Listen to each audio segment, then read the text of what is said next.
Wall Street Memes Casino, I'm fine. and Sportsbook. Conor, good to see you, my man. Good to see you. Been a while.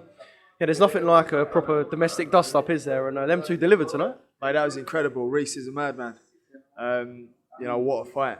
From start to finish, what a war. And as a fighter, you must get a serious buzz watching that. I know you didn't fight that long ago, but... No buzz here, mate. Only buzz I had was I had a headache for both of them. My able saw watching it. Just an update on where we are with the Tank situation. I know a serious offer's been made. Let's just see if he's all talk. All the talking's done. If he wants to come and fight, don't pipe up and start running your mouth on Twitter and then not sign the contract. He thinks I'm easy work, then no problem, sign the contract.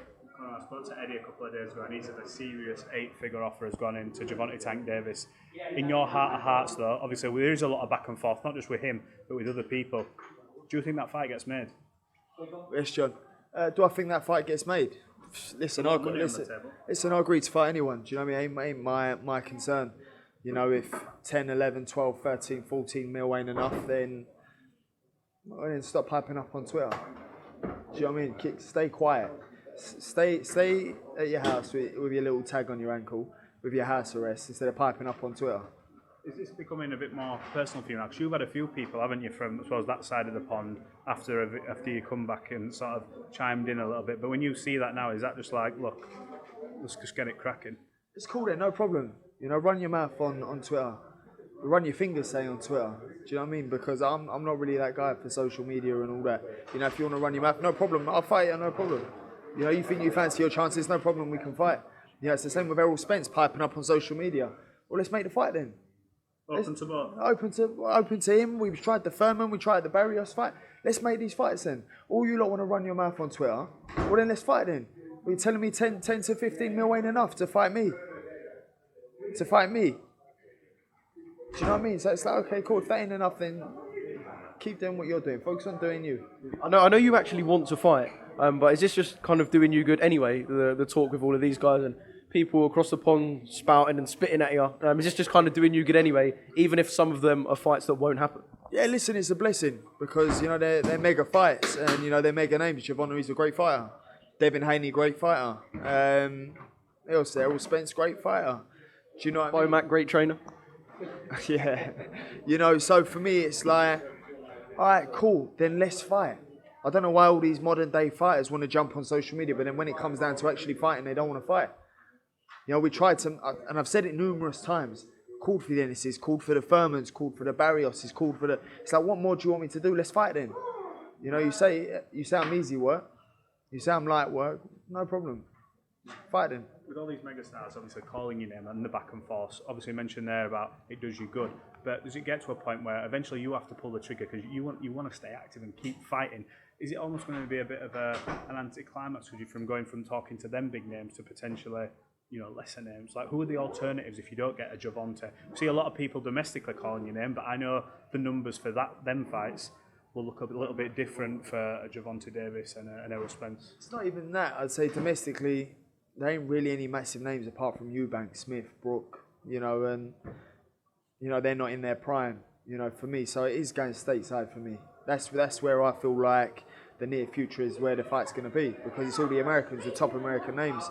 For me, it's like, I just want to fight. Do you know what I mean? For me, it's just frustrating because you got everyone running their mouths on Twitter. If I say let's fight, no problem. My promoter will send a contract and we fight. I want to challenge myself against the best. I don't believe there's anyone here domestically that I feel challenged to. Is it anti-climax going from, the names we mentioned to, my former opponents?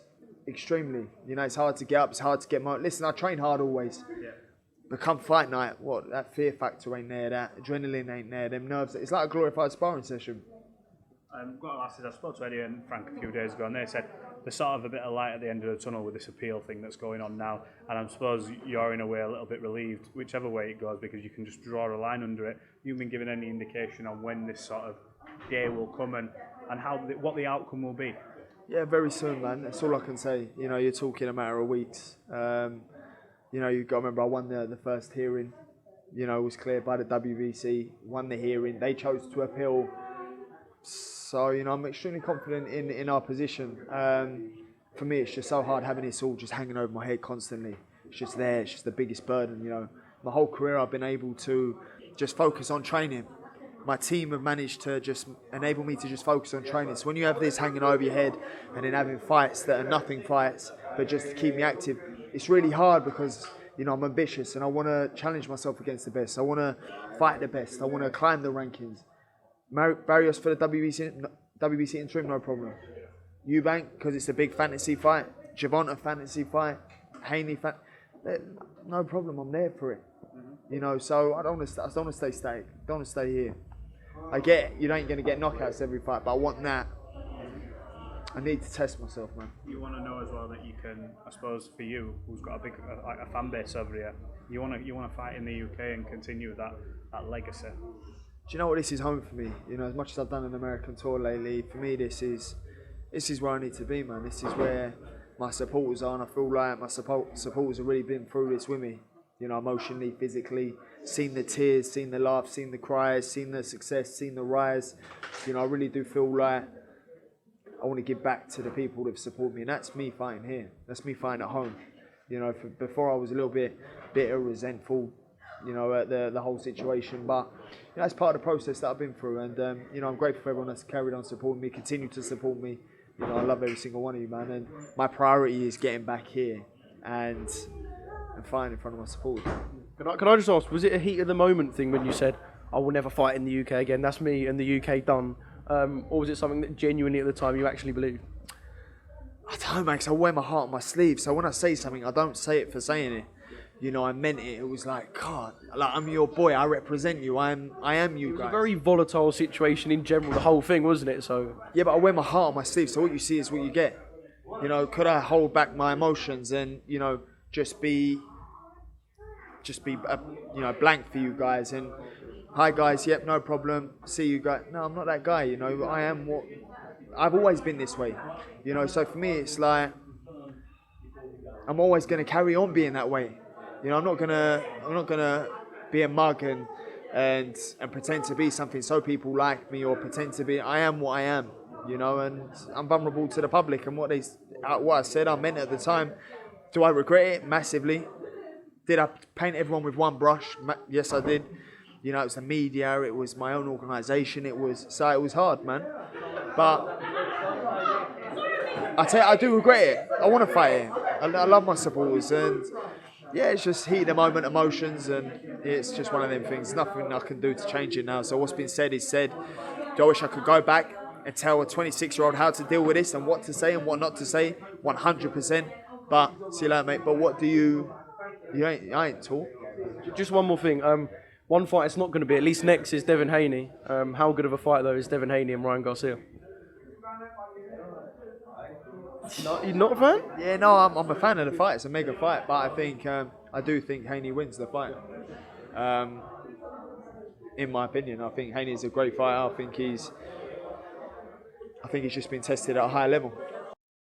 Wall Street Memes Casino I'm fine. and Sportsbook.